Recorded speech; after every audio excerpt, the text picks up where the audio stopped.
चलिए बच्चों आगे चलते हैं, इक्विलिब्रियम के कुछ सवाल और करते हैं, खास तौर से इस तरह के सवाल करते हैं जिसके अंदर स्ट्रिंग का भी कोई ना कोई रोल हो। तो चलिए रस्सियों में किस तरह से न्यूटन्स लॉ ऑफ मोशन लगाते हैं, कैसे एफबीडी बनाते हैं देखते हैं।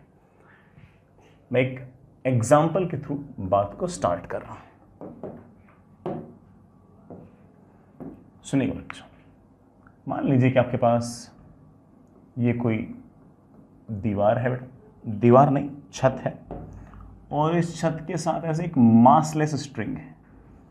मासलेस स्ट्रिंग और आइडियल स्ट्रिंग एक ही बात है, बहुत ही हल्की सी स्ट्रिंग को हम आइडियल स्ट्रिंग भी कह सकते हैं। इसके साथ एक एम मास का ब्लॉक हमने बांध रखा है। मैं फिर से बोलता हूं कि दिस इज, बहुत तरह के शब्द यूज करते हैं इसमें, लाइट स्ट्रिंग भी कह सकते हैं,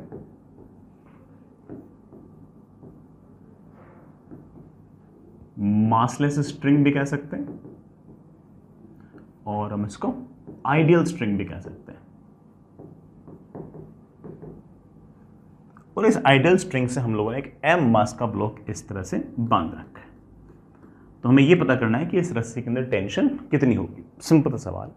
तो चलिए बच्चों सुनते हैं। इस एम मास के ब्लॉक को सबसे पहले अर्थ पुल करेगी नीचे की तरफ। अर्थ जिस फोर्स से इस एम मास को पुल करती है that is of course weight of the block, और वो आएगा नीचे की तरफ mg। उसके कारण ये एम मास का ब्लॉक जाना चाहेगा नीचे। जैसे ये एम मास का ब्लॉक जाना चाहेगा नीचे, ये रस्सी जो है ये तन जाएगी, ये खिंच जाएगी। जैसे रस्सी तन जाएगी, एम मास के ब्लॉक को रस्सी खींचेगी ऊपर की तरफ। रस्सी जिस फोर्स से एम मास के ब्लॉक को अपनी तरफ पुल करती है वही तो रस्सी के अंदर टेंशन है।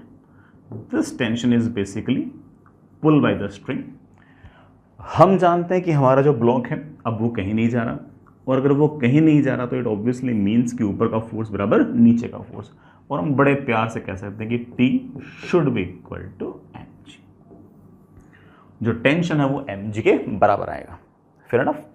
अब एक मैं यहां पर छोटी सी बात और बोलना चाहता हूं कि अगर आपके पास अगर ये रस्सी है, जरा ध्यान से देखो, अगर आपके पास ये रस्सी है और मैं सिर्फ और सिर्फ इस रस्सी की ही एफबीडी बनाना चाहूं तो रस्सी की एफबीडी क्या होगी? सुनना, ये जो सबसे नीचे वाला पॉइंट है, इस पॉइंट को अगर आप ध्यान से देखो तो इस पॉइंट पर रस्सी ने एम मास के ब्लॉक को टी फोर्स से ऊपर खींचा। तो by Newton's third law, by action reaction force, ये एम मास का जो ब्लॉक है ये भी रस्सी को नीचे की तरफ खींचेगा। कितने फोर्स से? टी से। ये टी फोर्स रस्सी ने लगाया है ब्लॉक पे, ये वाला टी फोर्स ब्लॉक ने लगाया है रस्सी पे। ठीक है, इस टी फोर्स के कारण ये रस्सी जो है नीचे जाना चाहेगी। जैसे ही रस्सी जाना चाहेगी नीचे, वैसे ही सबसे ऊपर वाले पॉइंट को, सबसे ऊपर वाले पॉइंट को ये जो छत है ये अपनी तरफ खींचेगी किसी न किसी फोर्स से। जिस फोर्स से छत अपनी तरफ खींच रही है उसे मैं बोल सकता हूं let's say T dash. Represent करने के लिए मैंने बोल दिया टी डैश। बेसिकली जो टी डैश है ये एक तरह से टेंशन है। कहां पर? एट टॉप वाले पॉइंट पर एक तरह से टेंशन है। रस्सी के पास खुद का तो मास है नहीं, क्योंकि मैंने पहले बोल रखा है कि रस्सी मासलेस है, लाइट है या फिर आइडियल है। सिर्फ और सिर्फ दो फोर्स है, टी डैश ऊपर और टी नीचे। हम जानते हैं कि रस्सी कहीं जा नहीं रही है, और अगर रस्सी कहीं नहीं जा रही तो T dash should be equal to T, T dash should be equal to T. और जो टी है ये हम पहले से निकाल चुके हैं। कितना निकाल चुके हैं? mg। तो यहां से मैं एक बहुत ही इंपॉर्टेंट सी बात बोलना चाहता हूं कि जब भी आपकी स्ट्रिंग आइडियल हो, जब भी आपकी रस्सी मासलेस हो, लाइट हो, तो उस केस में अगर कोई और ऑब्जेक्ट बीच में नहीं है तो आप कह सकते हो कि हर पॉइंट पर आपकी टेंशन जो होगी वो सेम होगी। हर पॉइंट पर टेंशन सेम होगी। तो आप लिख सकते हो कि यहां भी टेंशन, यहां भी टेंशन, यहां भी टेंशन, यहां भी टेंशन, यहां भी टेंशन, यहां भी टेंशन, हर जगह सेम होगी अगर आपकी रस्सी आइडियल है तो, अगर आपकी रस्सी मासलेस है तो। और ऑफ कोर्स बीच में कोई और ऑब्जेक्ट जुड़ा हुआ नहीं है। ऐसा नहीं कि यहां पर कोई और ऑब्जेक्ट जोड़ दिया, यहां कोई और ऑब्जेक्ट जोड़ दिया, सेम स्ट्रिंग है। तो आप कह सकते हो in an ideal massless string, tension will be same at each point of it, इसके हर पॉइंट पर टेंशन जो होगी वो एग्जैक्टली सेम होगी। Fair enough. आई होप बेटा वाली बात तो समझ में आई गई होगी। अच्छा पॉइंट है, हम आगे जाके इसका अच्छा खासा यूज भी करेंगे। ठीक है, चलिए बच्चों, कहानी को थोड़ा सा अपन और आगे बढ़ाते हैं। मान लीजिए बेटा कि ये कोई लिफ्ट है, ये बड़ा कोई लिफ्ट है।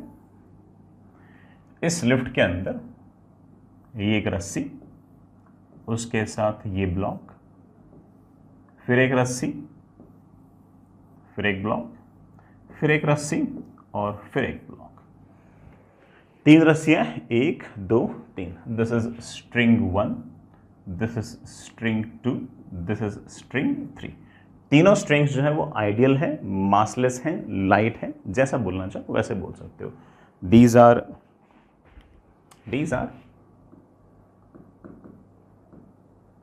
3 आइडियल स्ट्रिंग्स। ठीक है, ये जो ब्लॉक है सबसे नीचे वाला, इसका मास बेटा 5 kg है, इसका मास बच्चे 10 kg है और इसका मास 15 kg। और जो लिफ्ट है वो ऊपर की तरफ 5 मीटर पर सेकंड की कांस्टेंट वेलोसिटी से जा रही है। ठीक है, मतलब लिफ्ट की जो वेलोसिटी है वो वेरिएबल नहीं है, कांस्टेंट है, 5 मीटर पर सेकंड। सवाल ये है, find tension in each string.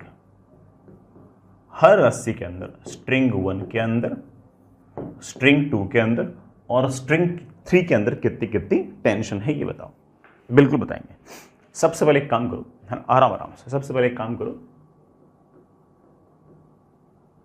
Draw FBD of 5 kg block. यहां से स्टार्ट करते हैं। पहले 5 kg जो ब्लॉक है ना उसकी एफबीडी बनाते हैं, बाकी बातें धीरे धीरे अपने आप अनरेवल होती जाएंगी। 5 kg ब्लॉक को अगर मैं देखूं तो 5 kg का जो ब्लॉक है उसको सबसे पहले अर्थ पुल कर रही है नीचे की तरफ, क्योंकि अर्थ जो है वो इस 5 kg के ब्लॉक का फोर्स नीचे की तरफ उसके वेट के कारण पुल करेगी, mg के कारण पुल करेगी। दैट इज बड़ा g कुछ नहीं बोल रखा, that comes out to be 5 × 10, that comes out to be 50 newton. इसके कारण ही ब्लॉक आना चाहेगा नीचे और इसके ऊपर की रस्सी तन जाएगी, तो रस्सी इसको खींचेगी ऊपर की तरफ। रस्सी जिस भी फोर्स से इसको ऊपर की तरफ खींच रही है उस फोर्स को मैं एक बार के लिए T3 बोलता हूं। बेटा क्या बोल रहा हूं? T3।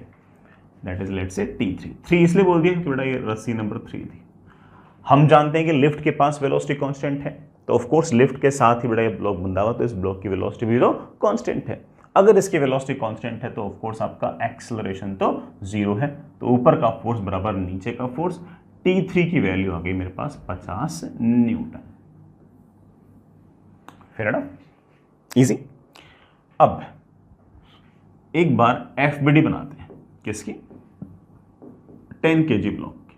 सुनना बेटा, 10 kg ब्लॉक, ये जो रस्सी है इसमें अगर एक बार टेंशन T3 आ गई तो ये रस्सी जो है ये 5 kg ब्लॉक को खींचेगी ऊपर की तरफ, तो इस 10 kg के ब्लॉक को खींचेगी अपनी तरफ। रस्सी का काम तो सिर्फ और सिर्फ पुल करना है, पुश करना तो है नहीं। और अगर ये रस्सी आपकी आइडियल है, जैसा कि सवाल में बोल रखा है, तो इस बात का अर्थ ये हुआ कि अगर यहां पर टेंशन T3 है तो यहां पर भी टेंशन T3 है, तो रस्सी जो है वो इस 10 kg ब्लॉक को नीचे की तरफ पुल करेगी। 10 kg के ब्लॉक को नीचे की तरफ पुल करेगी, कितने फोर्स से? T3 से। खुद का mg 100 न्यूटन। इन दोनों फोर्स के कारण ये जाना चाहेगा नीचे, तो ऊपर वाली रस्सी तन जाएगी। जैसे ऊपर वाली रस्सी तन गई, ऊपर वाली रस्सी से अपनी तरफ खींचेगी किसी न किसी फोर्स T2 से। ऊपर वाली रस्सी को किसी न किसी फोर्स से खींचेगी T2 से। हम जानते हैं कि लिफ्ट के पास वेलोसिटी कांस्टेंट है, एक्सेलरेशन 0 है, तो ऊपर का फोर्स बराबर नीचे का force, that is our A is equals to 0। ऊपर का force T2 should be equal to T3 plus 100। But T3 हम पहले से निकाल चुके हैं 50, बड़ा answer comes out to be 150 newton. ये हमारे पास आ गया T2। अब फिर से देखना बेटा, ये जो रस्सी 2 है ये आइडियल है, मासलेस है, तो अगर यहां पर टेंशन T2 है तो यहां पर भी टेंशन T2 है। ये रस्सी अगर इस ब्लॉक को खींच रही है ऊपर तो ऑफ कोर्स इस 15 kg के ब्लॉक को खींच रही है नीचे। कितने फोर्स से? T2 से।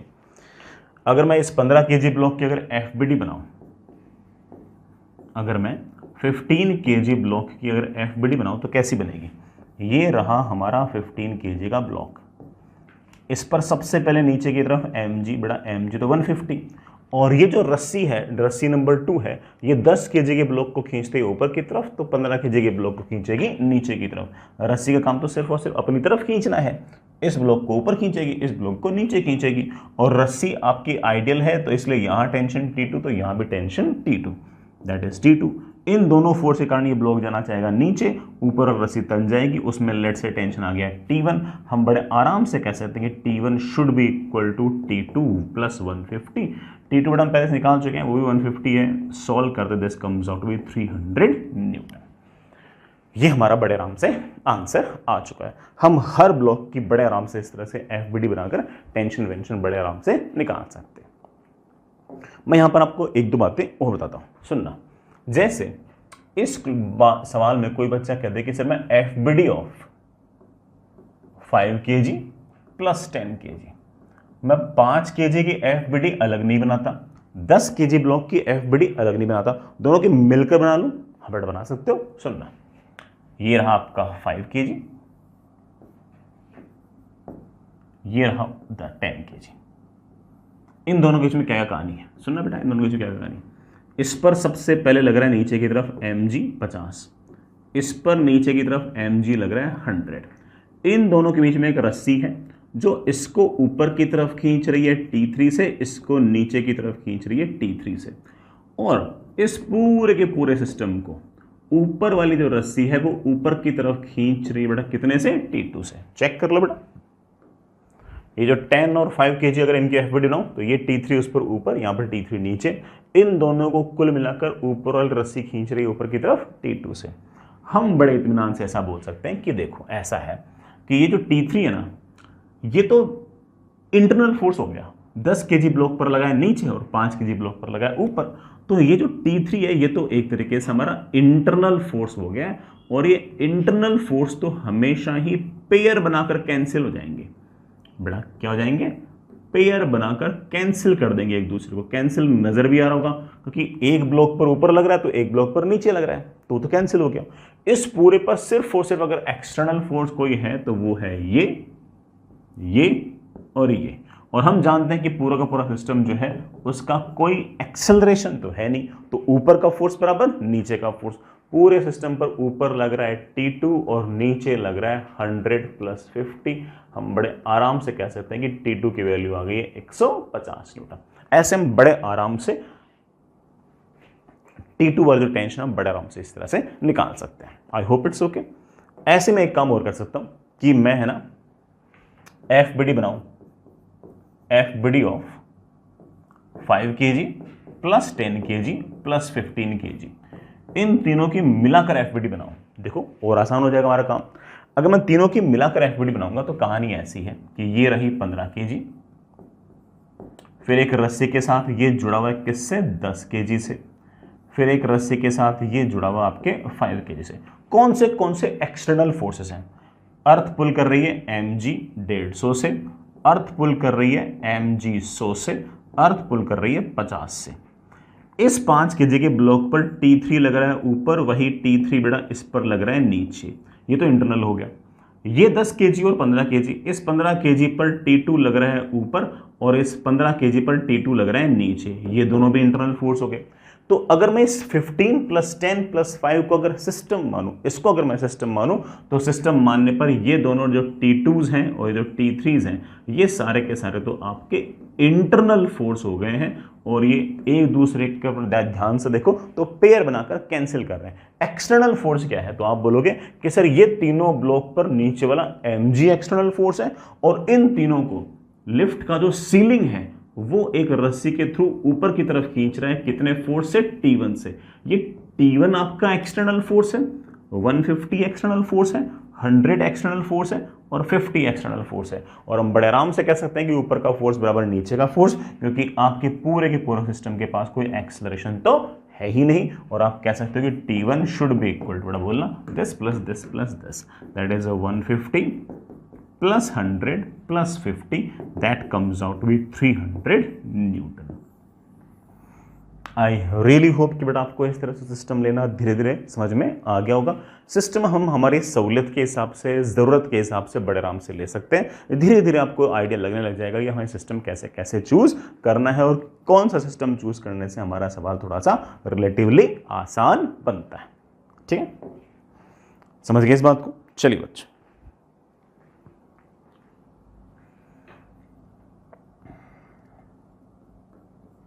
सवाल करते हैं। थोड़े से टफर साइड के क्वेश्चन से आराम आराम से बेटा करते हैं। ये बेटा कोई छत है और आपके पास इस तरह से स्ट्रिंग है।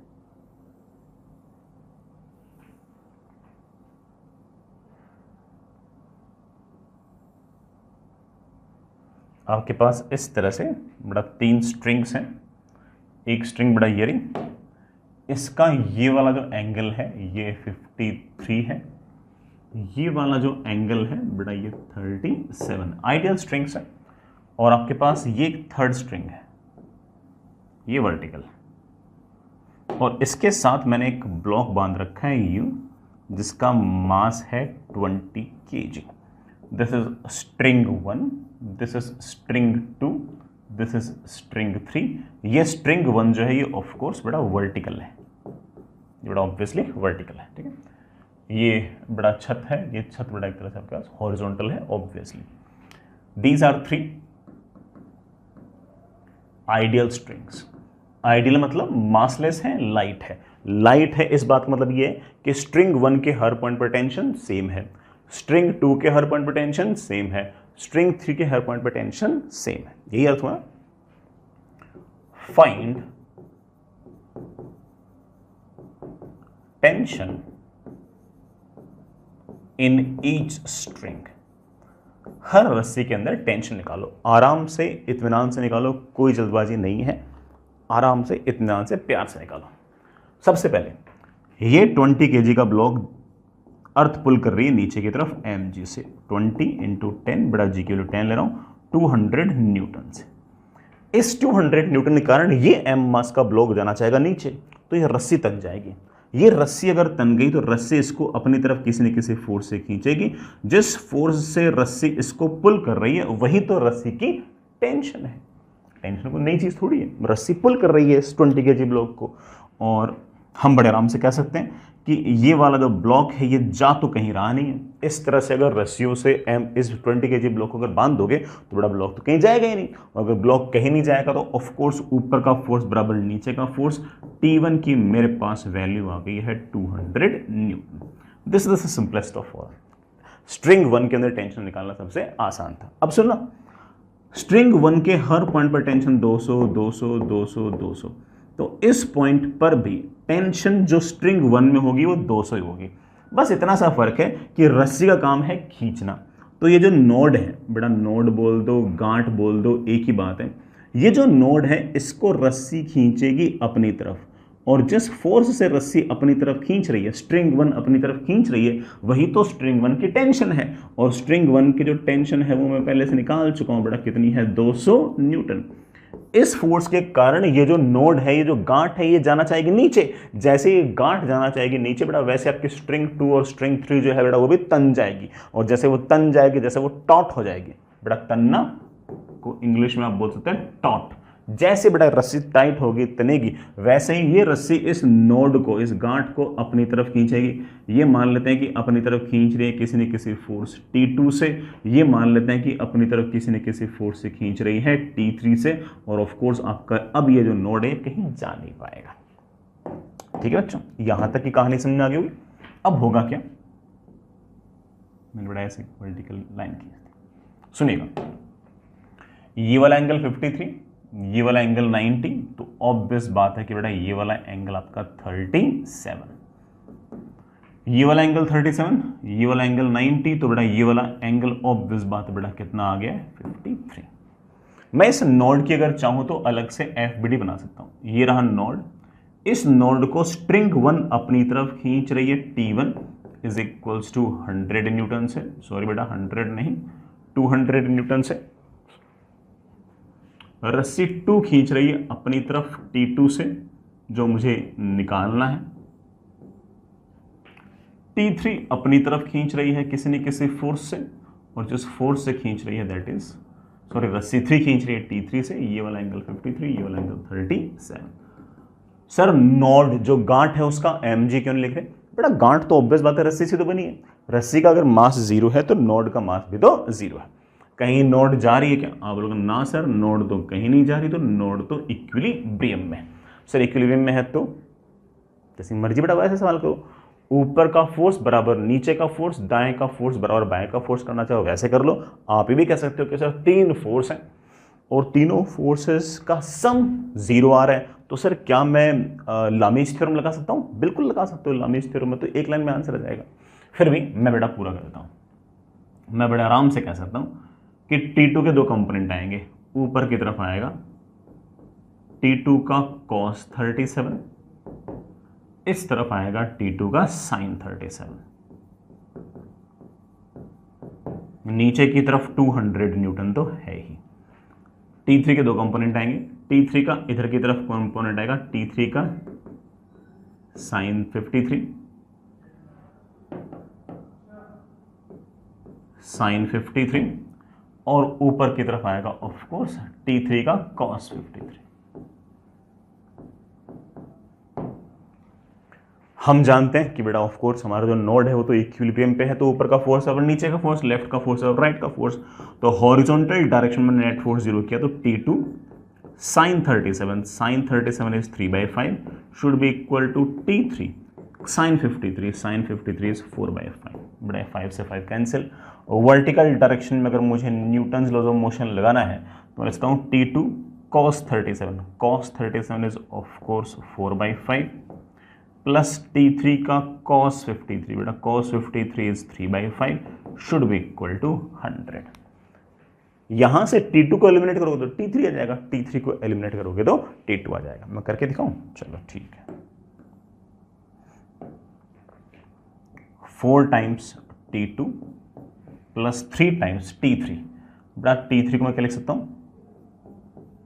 3 times T2 upon 4 should be equal to 500। बड़ा 5 ऊपर चला गया, मेरे पास आ गया 4 plus 9/4 T2 is equals to 500। बड़ा कितना हो गया? 4 चौक 16 और 9 25।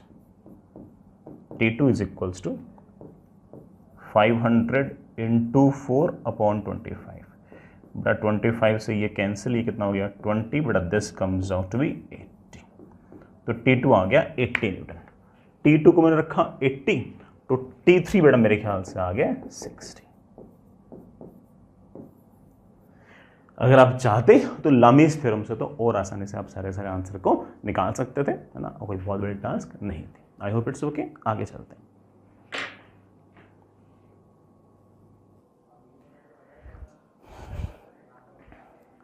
ठीक है बच्चों, बात समझ में आई होगी।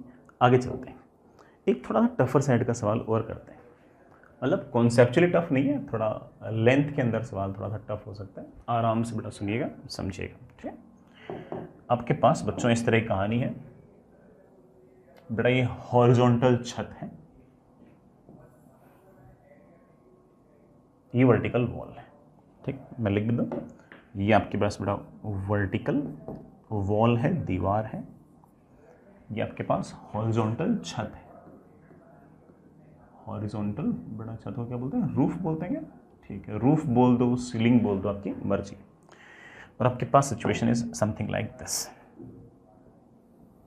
ये एक हॉरिजॉन्टल स्ट्रिंग,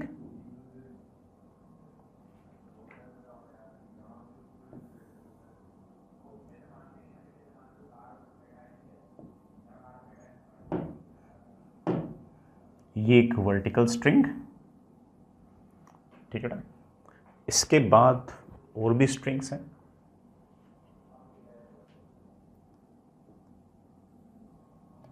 ये एक और स्ट्रिंग, ये एक और हॉरिजॉन्टल स्ट्रिंग, और फिर ये एक स्ट्रिंग होगा। ये बेटा मैंने छत थोड़ी सी दूर तक दिखा दी, ठीक है। इस तरह का अरेंजमेंट, इस तरह का arrangement. This is string 1, this is string 2, this is string 3, this is string 4, this is string 5। यहां पर मैंने एक ब्लॉक बांध रखा है बेटा। इस ब्लॉक का लेट से जो मास है वो 40 kg, ठीक है। These are 5 ideal strings. मैं पहले बोल दूं बेटा कि सारे के सारे स्ट्रिंग्स जो हैं वो आइडियल हैं, मासलेस हैं, लाइट हैं, ठीक है। और इसमें अच्छी बात यह कि आपके जो स्ट्रिंग नंबर 2 है और स्ट्रिंग नंबर 4 जो है, ये दोनों स्ट्रिंग्स हॉरिजॉन्टल हैं। ये स्ट्रिंग नंबर 4 और ये स्ट्रिंग नंबर 2 जो है ये हॉरिजॉन्टल है। और ये जो स्ट्रिंग 3 है इसका वर्टिकल से जो एंगल है ये 37 है, और ये जो स्ट्रिंग 5 है बेटा, ये इसका एंगल वर्टिकल से 53 है, और ये 40 kg का ब्लॉक मैंने बांध रखा है। बांध रखा है तो ऑब्वियसली मीन्स कि वो रेस्ट पे है, रेस्ट पे है तो ऑब्वियसली वो सारा सिस्टम आपके पास इक्विलिब्रियम पे है। Find tension in each string. Find tension in each string. हर रस्सी के अंदर टेंशन बताओ, आराम से बताएंगे, बिल्कुल बताएंगे।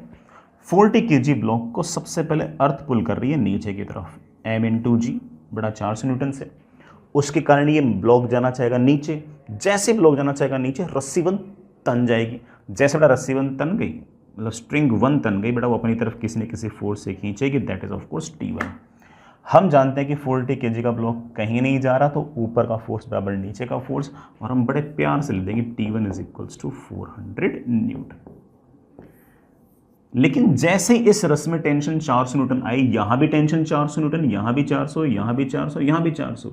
इस नोड को, इस गांठ को ये जो स्ट्रिंग 1 है ये अपनी तरफ खींचेगी, और जिस फोर्स से ये खींचेगी दैट इज T1, और T1 की वैल्यू हमारे पास है 400 न्यूटन। Fair enough. जैसे इस नोड को ये खींचेंगे, वैसे स्ट्रिंग 2 और स्ट्रिंग 3 जो है ये भी आपस में बड़ा तन जाएंगे। जैसे ये तन जाएंगे, स्ट्रिंग 2 अपनी तरफ खींचेगी, भाई रस्सी का काम तो सिर्फ और सिर्फ खींचना ही है, और स्ट्रिंग 2 इस नोड को, इस गांठ को जितने फोर्स से अपनी तरफ खींचेगी, वही तो रस्सी 2 में टेंशन है।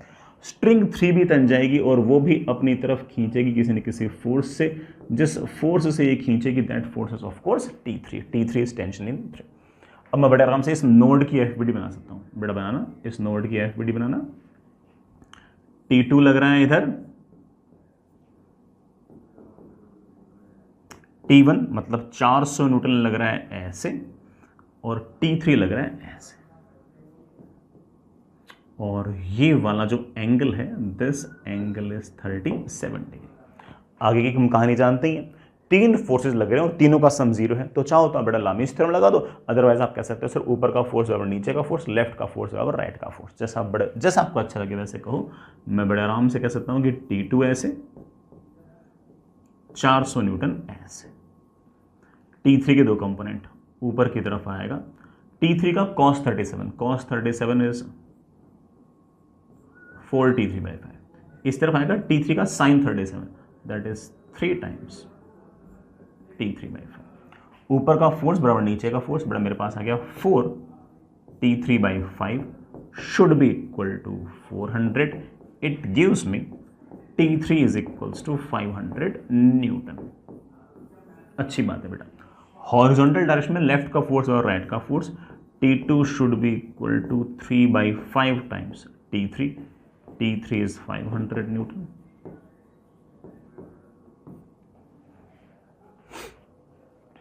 आई होप T2 और T3 हमारे पास बड़े आराम से आ गए। आगे चलते हैं। नेक्स्ट ये जो नोड है, अब इसकी एफबीडी और बनाते हैं, क्योंकि मुझे स्ट्रिंग 4 में और स्ट्रिंग 5 के अंदर भी टेंशन चाहिए, तो मुझे इसकी एफबीडी बनानी पड़ेगी। अच्छा, नोड का खुद का एमजी क्यों नहीं लिखा, बड़ा पता है ना, क्योंकि नोड तो बड़ा रस्सी से बनी है, मतलब स्ट्रिंग से बनी है, स्ट्रिंग तो मासलेस है, तो नोड भी आपके मासलेस है, तो उसका एमजी लिखने की जरूरत नहीं है। अब इस नोड को देखो, आराम से देखो बेटा, यहां पर टेंशन T3, यहां पर टेंशन T3, यहां पर टेंशन T3, तो यहां पर टेंशन T3, ये रस्सी खींचेगी अपनी तरफ, किस फोर्स से, T3 से। जैसे ही इस नोड को T3 से खींचोगे, ये रस्सी तन जाएगी, इस रस्सी में टेंशन आएगी T4, और इस रस्सी में लेट से बड़ा टेंशन आएगी T5। हम बड़े आराम से चाहें तो इस नोड की एफबीडी भी बड़े प्यार से बना सकते हैं। चलो बच्चों बनाते हैं। नोड का पास खुद का तो मास है नहीं बेटा, ध्यान देना, ये वाला एंगल 37, तो बेटा ये वाला एंगल भी तो 37, तो मैंने एक ऐसे वर्टिकल लाइन बना दी है और ऐसे एक हॉरिजॉन्टल लाइन बना दी है। T3 लग रहा है ऐसे, T3 है कितना, आपने निकाला था 500, 500 है या T3 है, एक ही बात है, और ये वाला एंगल मेरे पास है 37। T4 तो बेटा हॉरिजॉन्टली लग ही रहा है, T4 मुझे निकालना है। T5 जो है वो ऐसे लग रहा है, और T5 जो है उसका वर्टिकल से एंगल है आपके पास 52। अगेन बेटा, तीन फोर्सेस का सम जो है वो 0 है। चाहो तो आप लामीज थ्योरम लगा सकते हो, लामीज थ्योरम लगाते तो एक लाइन में आंसर आ जाएगा। अदरवाइज आप बड़े आराम से कह सकते हो कि सर ऊपर का फोर्स बराबर नीचे का फोर्स, लेफ्ट का फोर्स बराबर राइट का फोर्स। जैसे आपको बड़ा बोलना पसंद हो वैसे बोलिए, मुझे कोई इशू नहीं है। मैं बोल रहा हूँ T4 तो ऐसे है ही है, T5 के दो कंपोनेंट आएंगे, T5 का cos 53, T5 का sin 53, T5 का sin 53, 4/5 टाइम्स T5, ऊपर की तरफ आएगा 3/5 ऑफ T5। इस 500 के दो कंपोनेंट आएंगे, 500 का cos 37, 500 का sin 37, मतलब T3 का cos 37, T3 का sin 37। इधर की तरफ आ गया है T3 का cos 37, बेटा कितना 400 आ गया ना। इधर की तरफ आएगा T3 का sin 37, T3 का sin 37, तो आ गया T4 प्लस बेटा 500 का sin 37 कितना हो गया 300। हम जानते हैं कि बेटा ये नोड कहीं नहीं जा रही, तो ऊपर का फोर्स बराबर नीचे का फोर्स, लेफ्ट का फोर्स बराबर राइट का फोर्स। ऊपर का फोर्स बराबर नीचे का force 3/5 times T5 should be equal to 400, और हमारे पास T5 की बेटा वैल्यू आ गई, कितनी आ गई यार, 2000 by 3 Newton, 2000 by 3 Newton. Left का फोर्स बाय राइट का फोर्स मैं बड़े आराम से कह सकता हूं कि 4/5 ऑफ T5 कितना है 2000 by 3 should be equal to left में कितना है T4 प्लस 300। बड़ा देखना कितना हो गया,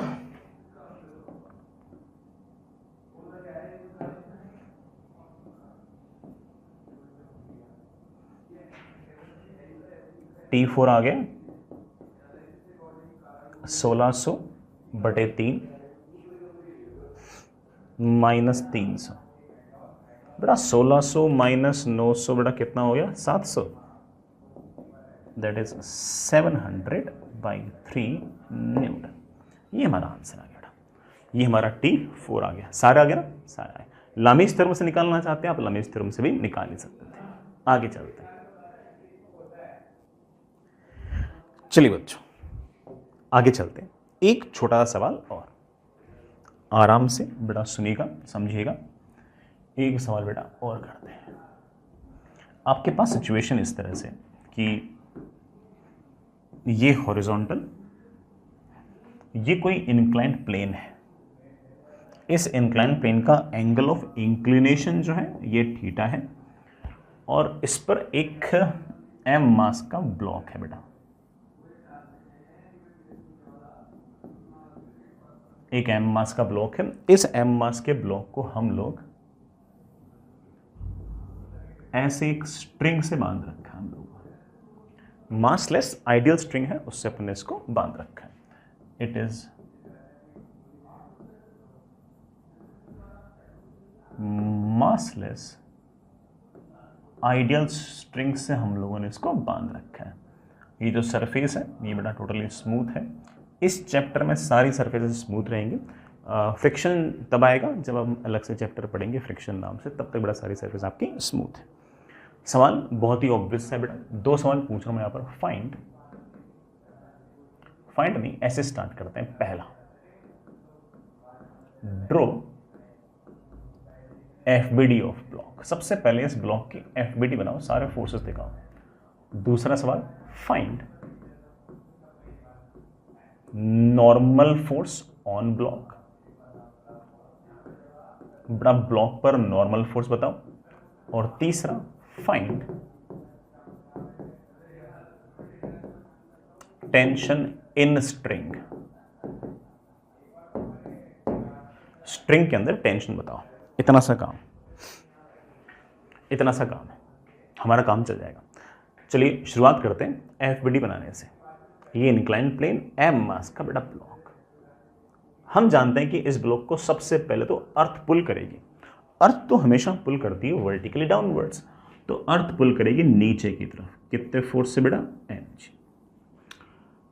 ये जो इंक्लाइंड प्लेन है ये ऑफ कोर्स बेटा इस ब्लॉक को पुश करेगा। इस ब्लॉक को पुश करेगा और इस ब्लॉक को जिस फोर्स से पुश किया दैट इज नॉर्मल। ये ब्लॉक अगर स्लिप होना चाहेगा तो रस्सी तन जाएगी और रस्सी इसे खींचेगी। रस्सी जिस फोर्स से इस ब्लॉक को खींच रही है that is of course tension in the string. यहां तक कोई दिक्कत नहीं है। अच्छा एक बात और बोल दो, इंक्लाइंड प्लेन का अगर हॉरिजॉन्टल से एंगल थीटा है तो इस इंक्लाइंड प्लेन में जो नॉर्मल लगाया है उसका वर्टिकल से भी एंगल थीटा है। हमारा ये ब्लॉक कहीं नहीं जा रहा, ये इक्विलिब्रियम पे है, इसका एक्सेलरेशन 0 है। रस्सी से अगर बांधोगे तो ऑफ कोर्स बड़ा ब्लॉक तो कहीं नहीं जाएगा, और अगर ब्लॉक कहीं नहीं जाएगा इट ऑब्वियसली मींस कि ये तो इक्विलिब्रियम पे है। पहला सवाल तो हो गया draw FBD of the block. अब मुझसे पूछा गया कि बताओ नॉर्मल फोर्स कितना होगा और टेंशन इन स्ट्रिंग कितनी होगी। बड़े आराम से बनाएंगे।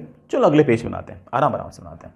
और अगेन निकालना बहुत आसान है, लेकिन मैं तो सिर्फ और सिर्फ बातें डिस्कस करने के मूड में हूं। मुझे आंसर्स में इतना इंटरेस्ट है नहीं जितना मेरा इंटरेस्ट कॉन्सेप्ट्स पे है। तो चलिए बच्चों, ये आपका इंक्लाइंड प्लेन, ये एम मास का ब्लॉक, रस्सी खींच रही है अपनी तरफ टी से। इंक्लाइंड प्लेन इसको पुश कर रहा है, इंक्लाइंड प्लेन इसको पुश कर रहा है किसी न किसी नॉर्मल फोर्स एन से, और नीचे की तरफ बेटा लग रहा है एम जी।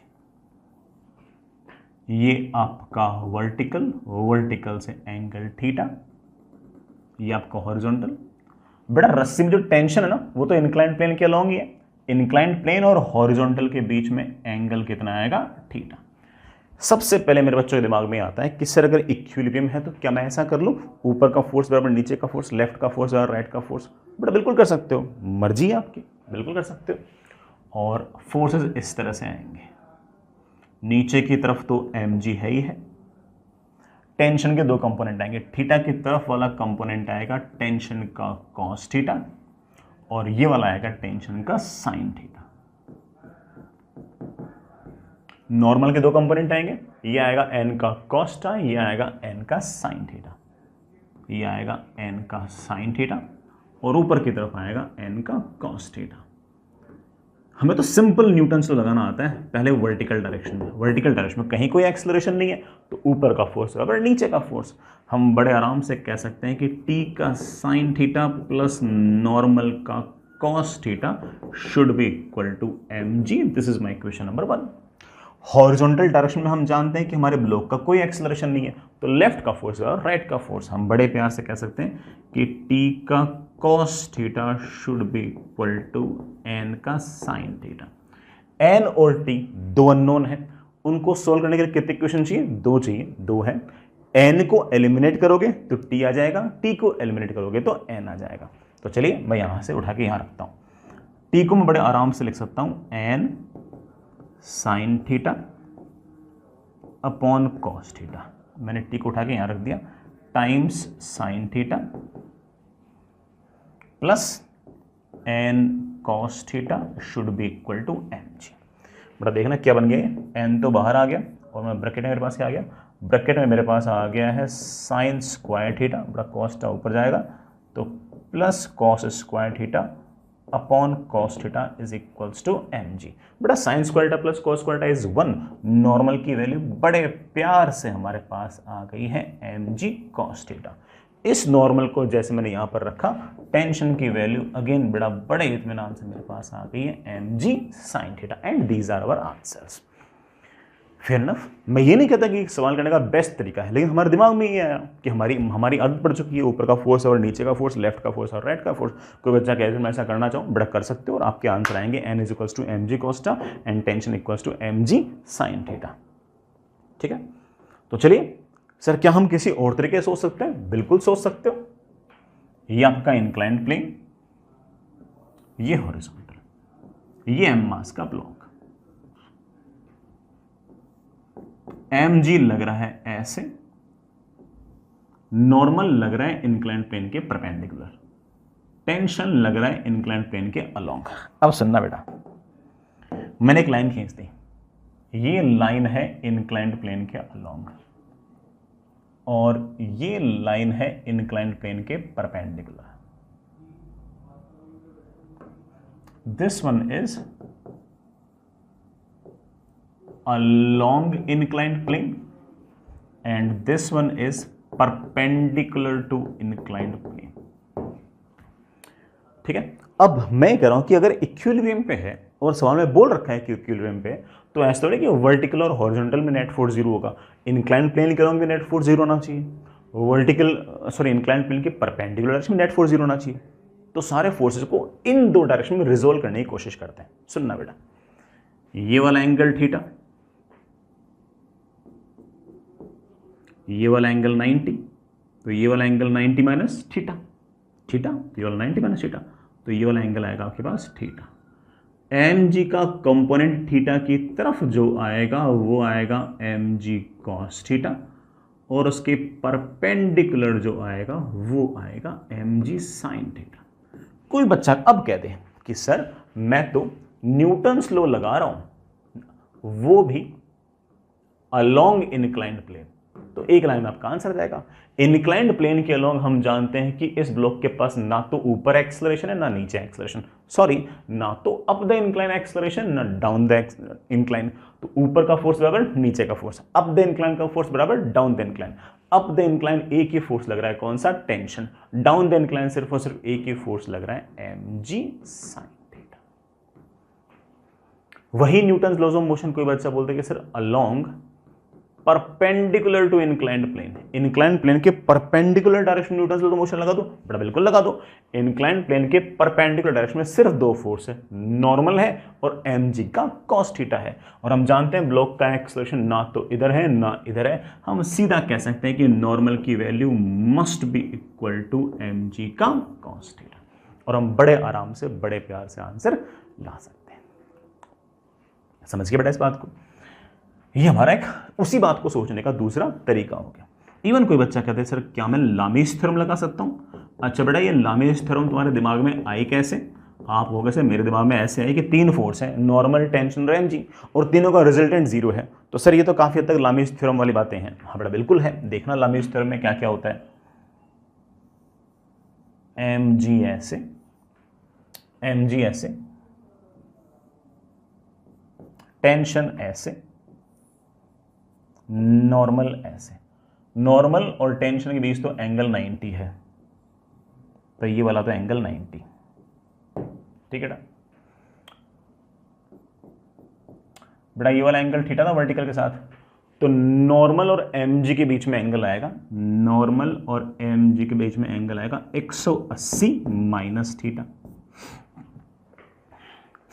ठीक है बेटा। टेंशन की तुम कहानी मोरल जानते ही हो, टेंशन जो है वो हॉरिजॉन्टल के साथ एंगल कितना होगा 90, ये यहां से यहां तक एंगल कितना होगा 9, सॉरी ये वाला एंगल कितना हो गया 90, और ये वाला एंगल कितना होगा थीटा, तो यहां से यहां तक का एंगल बेटा कितना आना चाहिए 90 प्लस थीटा। डायरेक्ट भी कह सकते हैं कि this angle plus this angle plus this angle should be equal to 180, तो ये वाला angle of course 90 plus theta आएगा। हम बड़े आराम से बोल सकते हैं normal upon sine 90 plus theta, normal के सामने वाला angle, should be equal to tension upon sine of tension के सामने वाला angle 180 minus theta should be mg upon mg के सामने वाला एंगल 90। ले बेटा नॉर्मल साइन 90 प्लस थीटा को हम लिख सकते हैं cos theta, sine 180 minus theta is of course बेटा क्या sine theta, sine 90 is of course बेटा क्या 1। टेंशन की वैल्यू आ गई है mg साइन थीटा, नॉर्मल की वैल्यू आ गई है mg कॉस थीटा। बड़े आराम से हमारे आंसर आ चुके हैं। I hope you get the point. आगे चलते हैं बेटा। नेक्स्ट इज एक काफी टफ सा सवाल करते हैं। मैं पहले ही बोल दूं सवाल बेटा टफ है। जो भी बच्चे सिर्फ और सिर्फ जेई मेन की प्रिपरेशन करना चाहते हैं वो ये सवाल क्लियरली छोड़ सकते हैं, उनके काम का सवाल नहीं है। लेकिन जो IIT एडवांस्ड और फिजिक्स ओलंपियाड वाले बच्चे हैं वो तो बेटा ऑफ कोर्स ये वाला सवाल करेंगे ही करेंगे। सवाल बेटा ऐसे है कि आपके पास एक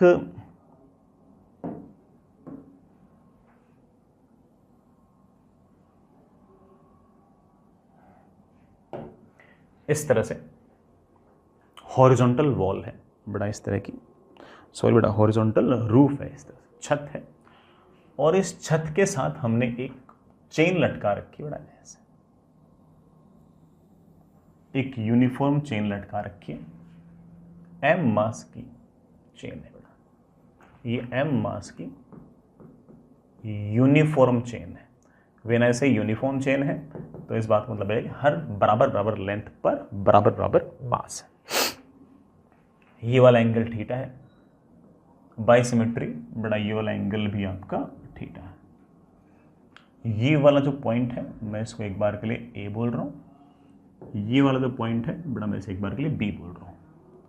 सबसे नीचे वाला जो पॉइंट है C, वो एक तरह से इसका मिड पॉइंट है, मैंने उसका नाम C निकाल ही दिया। ठीक है, C वाले पॉइंट पर अगर मैं इस तरह से अगर टेंजेंट खींचूंगा तो बड़ा ये टेंजेंट ऑफ कोर्स हॉरिजॉन्टल होगी। C वाले पॉइंट पर जो टेंजेंट होगी वैसे हॉरिजॉन्टल।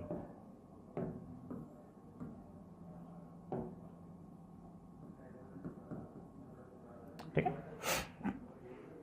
Fair enough. कुछ सवाल है बेटा। पहला सवाल है, सवालों को हम बारी बारी बेटा पार्ट्स में डिवाइड करते रहेंगे। सवाल बेटा खूब सारे होंगे उसके अंदर, आराम से एक एक करके चलो। Find tension at point A and B।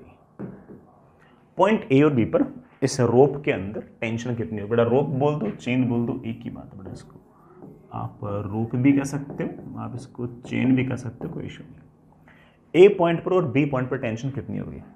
इस बार इस रोप के पास या फिर इस चेन के पास मास है, इसलिए हम ऐसा नहीं कह सकते कि जो टेंशन C पर वही टेंशन यहाँ पर, वही टेंशन यहाँ पर, वही A पर, ऐसा नहीं। बट सिमेट्री से ऐसा जरूर लग रहा है कि जो टेंशन A पर है वही टेंशन मोर और लेस B पर है, क्योंकि A और B पॉइंट जो लगभग एक जैसे से नजर आ रहे हैं। तो ऐसा लग रहा है कि A पॉइंट पर और B पॉइंट पर टेंशन सेम आएगी। चलो सोचते हैं। ये बड़ा आपके पास आपकी सीलिंग या रूफ, इसके साथ ये जुड़ी हुई आपकी रोप। सबसे पहले इस रोप को, m मास की रोप है या m मास की ये चेन है, इसको नीचे की तरफ अर्थ पुल कर रही है। कितने फोर्स से? mg से। सिर्फ और सिर्फ एक्सटर्नल फोर्सेस देखने की कौन कौन इस पर फोर्स लगा रहा है। अब सुनना, आराम सुनना। ये जो पॉइंट A है, ये पॉइंट जो है ये छत को खींचेगा। भाई रस्सी के पास, चेन के पास तो काम सिर्फ क्या है? खींचने का। तो ये जो चेन है ये इस पॉइंट पर इस छत को खींचेगी। कैसे? वर्टिकली खींचेगी या हॉरिजॉन्टली खींचेगी? आप बोलोगे सर रस्सी का काम, चेन का काम तो खींचना है, वो भी अपनी तरफ। तो रस्सी खींचेगी ऐसे। लेकिन हमें रूफ पर फोर्स थोड़ी लिखना है, हमें तो बड़ा फोर्स किस पर लिखना है? हमें तो FD किसकी बना रहे हैं? हम तो FBD बना रहे हैं, रोप की। तो मैं ये कह रहा हूं, सुनना इस बात को, कि अगर इस पॉइंट पर मैं कहूं कि लेट से टेंशन TA है, तो इस बात का अर्थ ये है कि रस्सी का ये वाला जो पॉइंट है, ये वाला पॉइंट रूफ को खींच रहा है अपनी तरफ, वर्टिकल नहीं, अपनी तरफ। लेकिन वो वाला फोर्स मेरे काम का नहीं है, क्योंकि मैं एफबीडी रूफ की नहीं बना रहा हूं, मैं एफबीडी किसकी बना रहा हूं? रोप की। लेकिन आप कहोगे sir newton's laws of motion का जो थर्ड पार्ट है, न्यूटन्स थर्ड लॉ है, वो ये कहता है कि अगर ये वाला पॉइंट रूफ को खींच रहा है अपनी तरफ TA से, तो रूफ भी इस पॉइंट को या रस्सी को खींच रही है अपनी तरफ, और जिस फोर्स से ये अपनी तरफ खींच रही है that force is also of course TA। और अगर ये वाला एंगल थीटा, तो बेटा ये वाला एंगल भी तो थीटा।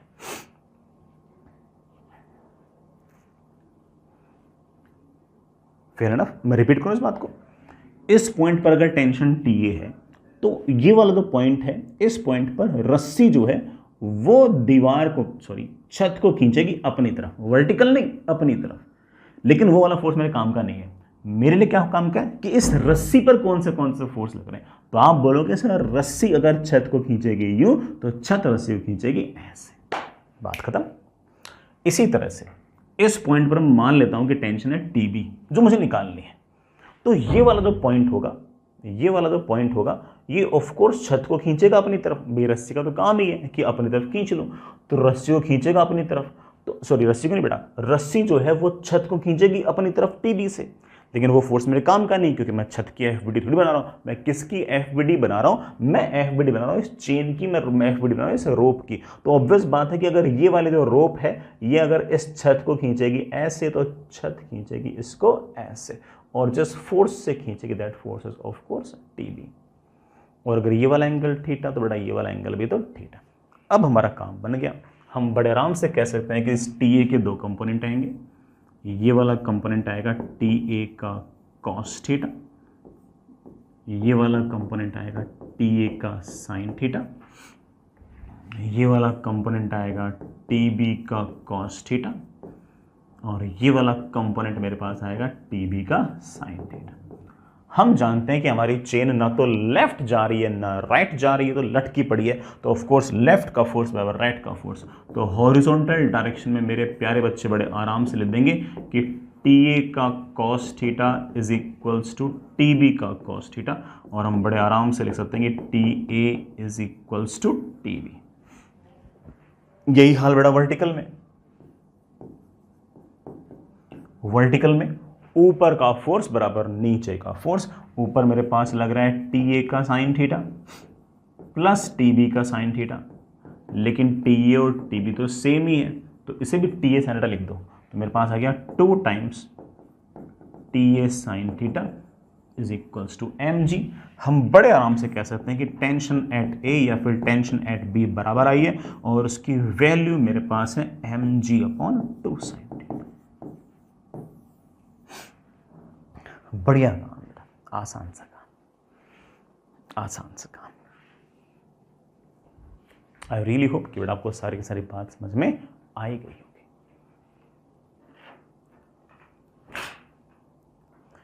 ठीक है बच्चों, आगे चलें। इसी में अगला सवाल है। ये तो बेटा पहला सवाल था, हमने सिर्फ पहला सवाल किया। अब दूसरा सवाल, find tension at point C। बड़ा जो मिड पॉइंट है ना, उस पर टेंशन बताओ, C वाले पॉइंट पर टेंशन बताओ। बताएंगे जब मैंने यहां से तक जब पूरी रस्सी की एफबीडी बनाई, उस केस में बेटा C वाले पॉइंट पर टेंशन कितनी है वो तो एफबीडी में आएगी। अगर मैं सिर्फ आधी रस्सी की अगर एफबीडी बनाऊंगा ना, तब जाके C वाले पॉइंट पर टेंशन जो होगी वो एफबीडी के अंदर आएगा। तो चलिए अगला पार्ट करते हैं। मैं उसके लिए ऐसे लेता हूं 2। अगर मुझे C वाले पॉइंट पर अगर टेंशन बनानी है, टेंशन पता करनी है, तो मुझे सिर्फ आधी स्ट्रिंग की एफबीडी ही बनानी पड़ेगी। कारण आप देख लेना भी, ये रही आपकी आधी string, this is A, this is C। सबसे पहले ये आधी रस्सी है, तो नीचे की तरफ एक फोर्स लगेगा m/2 इंटू G। कोई दिक्कत थोड़ी सी आपको, पूरी रस्सी का मास अगर m है तो आधी रस्सी का मास बड़ा ऑफ कोर्स m/2 है। इस A पॉइंट पर अगर टेंशन है TA, तो हम जानते हैं कि ये वाला जो पॉइंट है ये छत को खींचेगा ऐसे, तो छत इसको खींचेगी ऐसे। तो छत खींच रही है ए पॉइंट पर ऐसे, किस फोर्स से, TA से। और अगर ये वाला एंगल थीटा तो ये वाला एंगल भी थीटा। और कोई फोर्स भी इस आधी स्ट्रिंग पे लग रहा है क्या? आप लोग हाँ सर लग रहा है। और कोई फोर्स नहीं लगेगा तो रस्सी तो गिर जाएगी, है कि नहीं? जरूर कोई ना कोई और फोर्स लग रहा है। मैं जानता हूं कि जो बाकी आधी जो रस्सी है वो जरूर इस हाफ स्ट्रिंग को अपनी तरफ खींच रही है। अगर वो ना खींचे ना इसको तो हम जानते हैं रस्सी तो गिर जाएगी, और हम जानते हैं कि बेटा रस्सी तो गिर नहीं रही है। हमने FBD भले ही आधी स्ट्रिंग की बनाई है, स्ट्रिंग तो पूरी है ना, FBD मैंने आधी, मतलब फ्री बॉडी डायग्राम मैंने सिर्फ और सिर्फ आधी स्ट्रिंग का बनाया है। तो चलो देखो, इस C पॉइंट को बाकी जो रस्सी है वो अपनी तरफ खींचेगी, और जिस फोर्स से खींचेगी that force must be tension at this point. Tension at this point मतलब टेंशन एट पॉइंट C वाले पॉइंट पर थोड़ा हॉरिजॉन्टल जो था, टेंजेंट था, हॉरिजॉन्टल टेंजेंट था। तो ऑब्वियस बात है कि बाकी जो रस्सी है ना उसने इस C पॉइंट को हॉरिजॉन्टली ऐसे अपनी तरफ खींचा है, और जिस फोर्स से खींचा है वो ऑफ कोर्स इस पॉइंट पर टेंशन के बराबर है। This TC is pull applied by rest half of the string। जो बाकी आधे की स्ट्रिंग है उसने बड़ा कोई फोर्स लाया। आगे हम बड़ा कहानी जानते हैं, ऊपर का फोर्स और नीचे का फोर्स, लेफ्ट का फोर्स और राइट का फोर्स। वर्टिकल डायरेक्शन में कहूं बेटा क्या करोगे तो आप बोलोगे सर ऊपर का फोर्स, बड़ा देखना ऊपर कौन सा फोर्स है, TA का साइन थीटा। TC का थोड़ा वर्टिकल डायरेक्शन कुछ है नहीं, चलो मैं पूरा करके दिखाता हूं। कौन से फोर्स है बेटा, इधर की तरफ आएगा TA का कॉस थीटा, इधर की तरफ आएगा TA का साइन थीटा, नीचे की तरफ क्या आएगा mg, और C पॉइंट पर इधर की तरफ क्या आएगा TC। हम जानते हैं कि ऊपर की तरफ क्या लग रहा है TA का साइन थीटा, और नीचे की तरफ क्या लग रहा है mg। तो इससे मेरे पास TA की वैल्यू आ गई है mg/2 साइन थीटा। अरे ये तो हमें पहले से पता भी था, कोई बात नहीं। लेफ्ट का फोर्स बराबर राइट का फोर्स, हॉरिजॉन्टल डायरेक्शन में भी आपका रोप कहीं नहीं जा रहा, तो लेफ्ट का फोर्स और राइट का फोर्स मैं बड़े आराम से कह सकता हूं कि TA का cos theta should be equal to TC।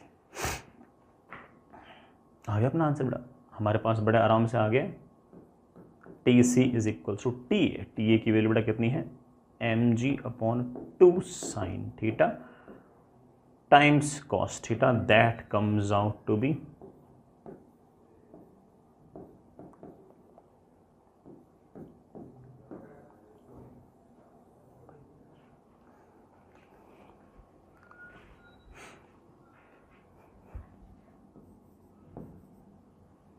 ये हमारे पास आ गया tension at point C, but that comes out to be mg/2 times cot theta, that is mg/2 times cot theta. ये आ गया आपके C पॉइंट पर tension. I really hope but आपको सारी बात समझ में आ गई होगी।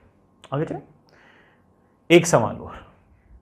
अगला सवाल मैं यही बता देता हूं। मैंने क्या किया कि यहां पर एक हॉरिजॉन्टल लाइन खींच दी बेटा, मैंने एक हॉरिजॉन्टल लाइन खींच दी। ये कोई ना कोई पॉइंट है D, और ये वाला एंगल है अल्फा। सुनना, तीसरा सवाल है, find tension at point D। मैं फिर से रिपीट कर रहा हूं, मैंने एक हॉरिजॉन्टल लाइन खींच रखी है बेटा। हॉरिजॉन्टल लाइन जो है बेटा वो इस स्ट्रिंग के, इस रोप के किसी पॉइंट से गुजर रही है। उस पॉइंट का नाम क्या है D। मुझे इस D पॉइंट पर टेंशन निकालना है, निकाल देंगे, कोई दिक्कत नहीं, कोई दिक्कत नहीं।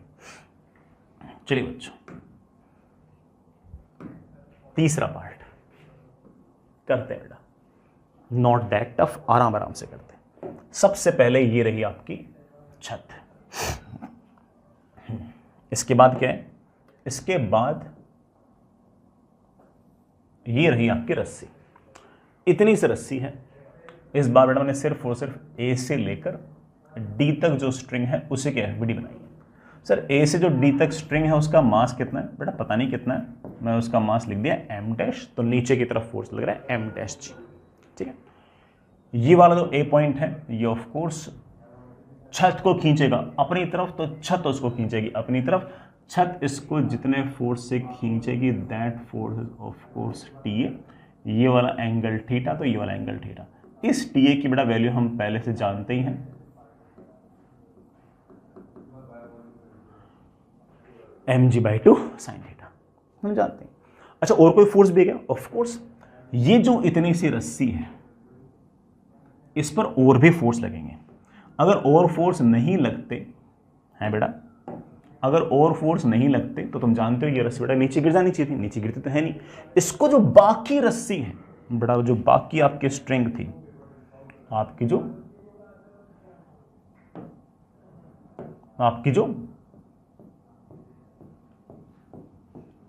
बाकी स्ट्रिंग थी वो ऑफ कोर्स इस पॉइंट को अपनी तरफ पुल करेगी।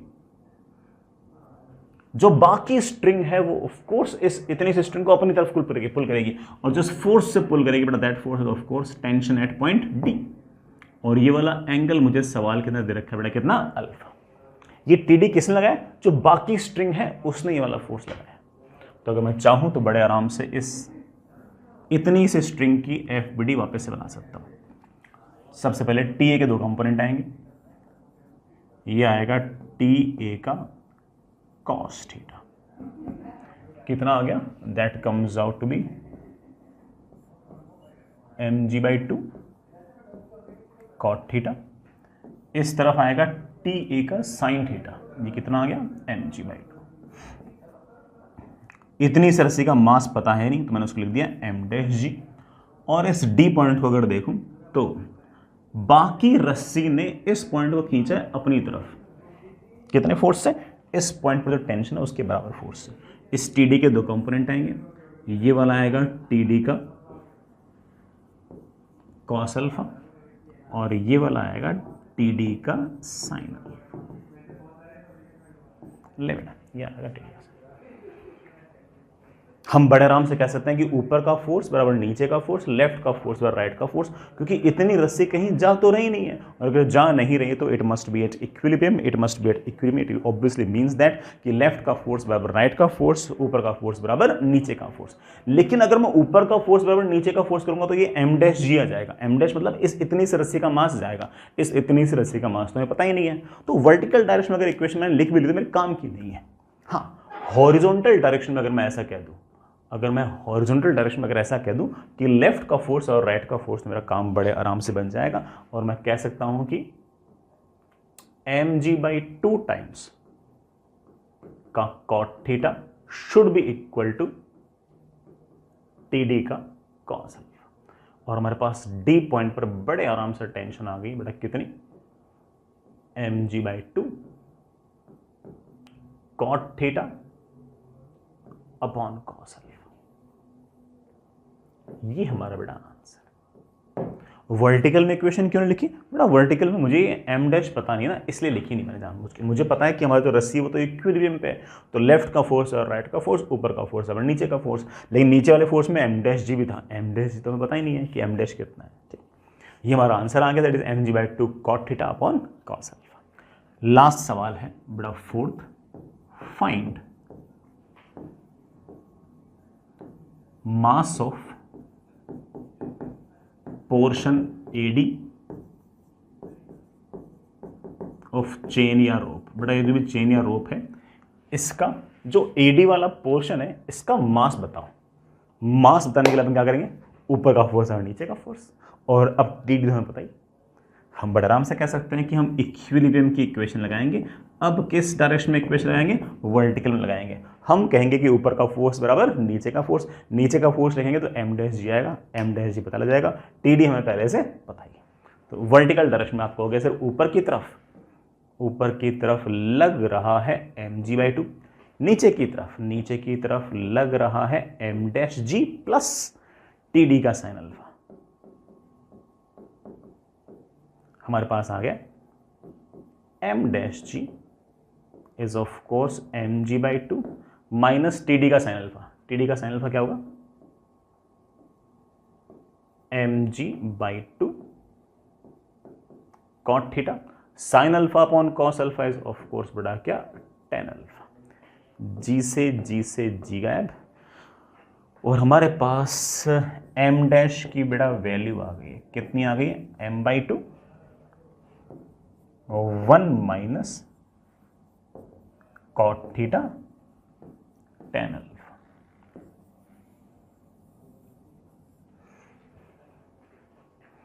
ये हमारे पास बड़ा आंसर आ गया।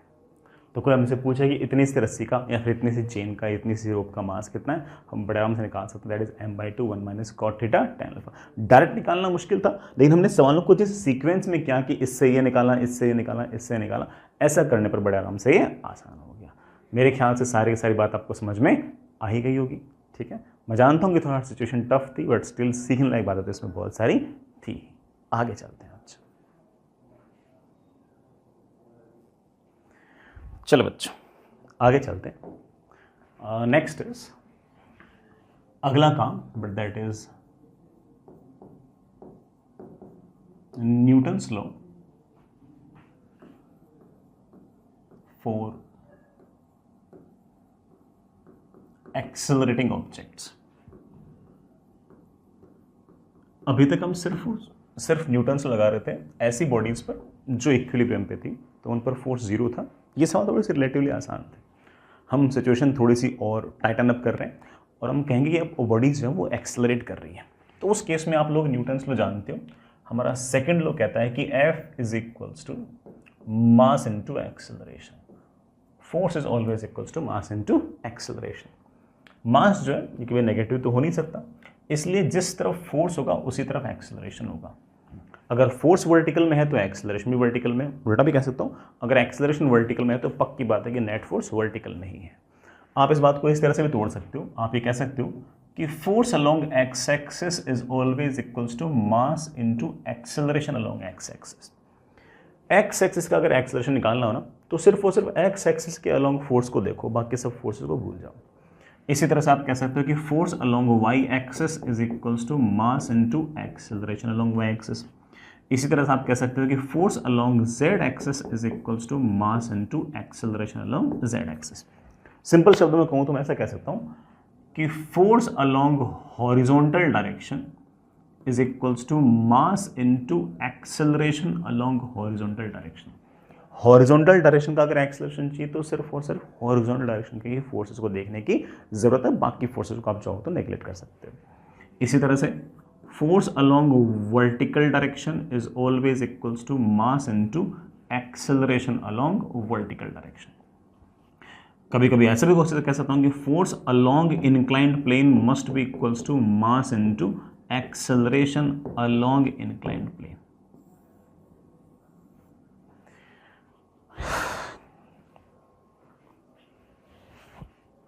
ठीक है, तो ये इतनी सी बात है। हम धीरे धीरे सवाल करते हैं, बड़े आराम से हमसे सारी बातें बन जाएंगी। इसमें कोई टफ सिचुएशन नहीं है। शुरुआत में तो, फिर धीरे धीरे टफ होंगी, देखेंगे तब तक, है ना। चलिए सबसे पहले सुनिएगा। मान लीजिए कि बेटा आपके पास ये कोई लिफ्ट है। इस लिफ्ट में ये एक ब्लॉक है जिसका मास m है और इस लिफ्ट का एक्सेलरेशन ऊपर की तरफ a है। इस लिफ्ट का एक्सेलरेशन ऊपर की तरफ a है। बड़ा सवाल है, ड्रॉ FBD ऑफ ब्लॉक।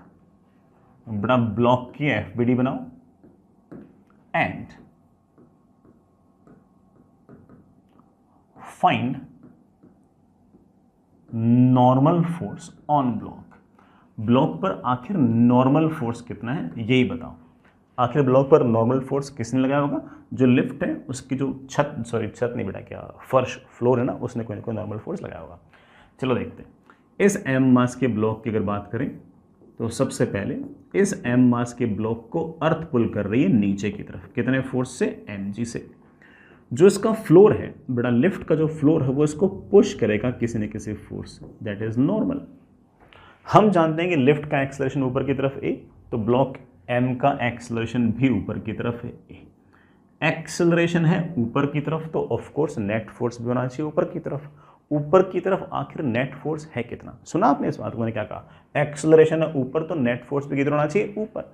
ऊपर की तरफ नेट फोर्स होगा n माइनस एम जी, क्योंकि n ऊपर है एम जी नीचे है, तो ऊपर की तरफ नेट फोर्स आएगा n माइनस एम जी। ऊपर की तरफ net force will be always equals to mass into ऊपर की तरफ एक्सेलरेशन, और नॉर्मल की वैल्यू बड़े प्यार से हमारे पास आ गई m इंटू जी प्लस ए, m इंटू जी प्लस ए।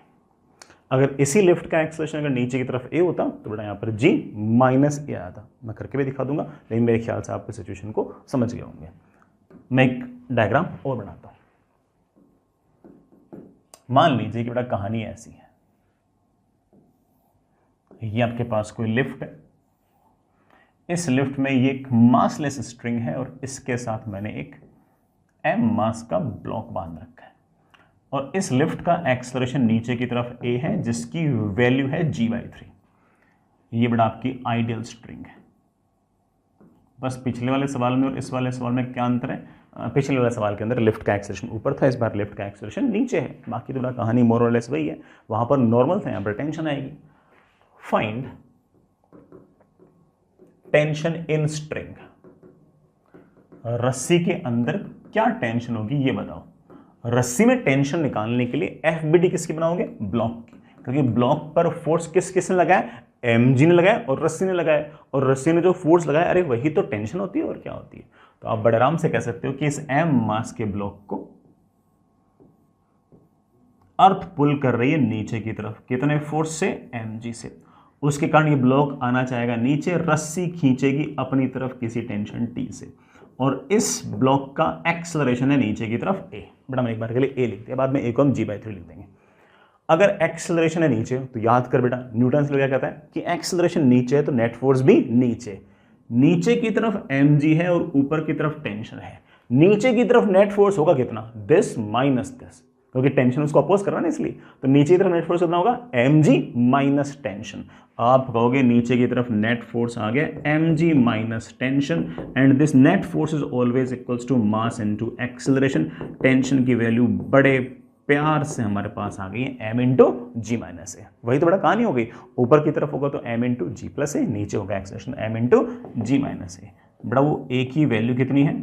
g/3 है क्या? तो हमारे पास टेंशन की वैल्यू आ गई है 2mg/3। टेंशन की वैल्यू आ गई हमारे पास 2mg/3। सिंपल बन गया अपना काम।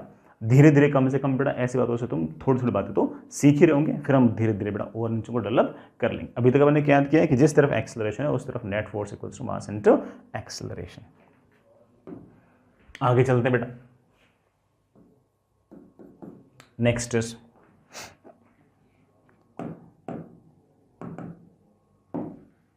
आपके पास बेटा ये कहानी है, ये हॉरिजॉन्टल है, ये कोई इंक्लाइंड प्लेन है। इस इंक्लाइंड प्लेन का एंगल ऑफ इंक्लिनेशन आपके पास थीटा है, और ये इस पर एक ब्लॉक पड़ा है, कोई बांध नहीं रखा, सिर्फ और सिर्फ पड़ा है। ये वाला जो सरफेस है ये आपके पास स्मूथ है, बड़ा वाला सरफेस आपके पास बिल्कुल स्मूथ है, कोई रफनेस नहीं है। सबसे पहला सवाल है,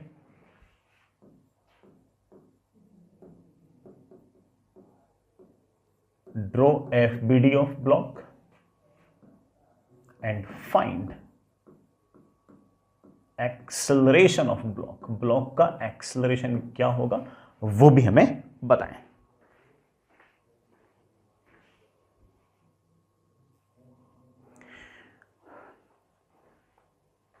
चलिए बच्चों करते हैं इसको। सबसे पहले इस एम मास की ब्लॉक पर कौन से फोर्सेस हैं? ऑब्वियसली अर्थ पुल कर रही है अपनी तरफ, कितने फोर्स से बेटा? mg से। जो इंक्लाइंड प्लेन है वो कर रहा है पुश। इंक्लाइंड प्लेन जिस फोर्स से पुश कर दैट इज नॉर्मल, और कोई फोर्स तो नहीं, कोई रस्सी वस्सी कुछ है नहीं।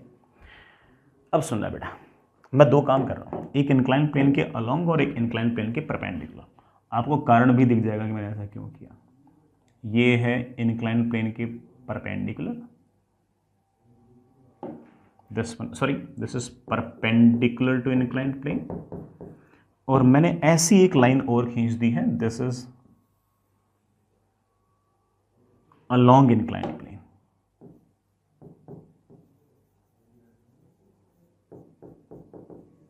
This is along inclined plane।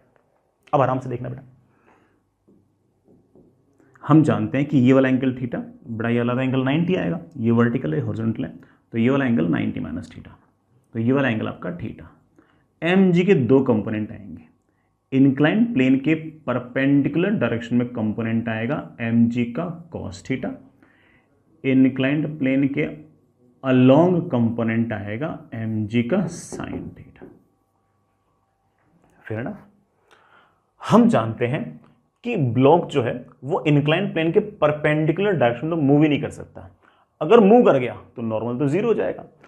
Of course बड़ा वर्ड इंक्लाइंड प्लेन के परपेंडिकुलर डायरेक्शन में मूव ही नहीं कर सकता, इस इंक्लाइंड प्लेन के अलोंग मूव करेगा, सिर्फ और सिर्फ जो मोशन होगा वो सिर्फ और सिर्फ इस तरह से इंक्लाइंड प्लेन के अलोंग हो सकता है, इस तरफ तो कोई मोशन ही नहीं है। तो मैं ऐसा कह सकता हूं कि परपेंडिकुलर टू इंक्लाइंड प्लेन जो है, मतलब ये वाला जो लाइन है इसके अलोंग तो ब्लॉक कहीं गया ही नहीं है, क्योंकि नॉर्मल लग रहा है, इसका मतलब एम मास का जो ब्लॉक है वो इंक्लाइंड प्लेन के टच में है, और अगर टच में है तो ऑब्वियस बात है कि इस तरफ कोई एक्सेलरेशन नहीं है, इस तरफ कोई मोशन ही नहीं है।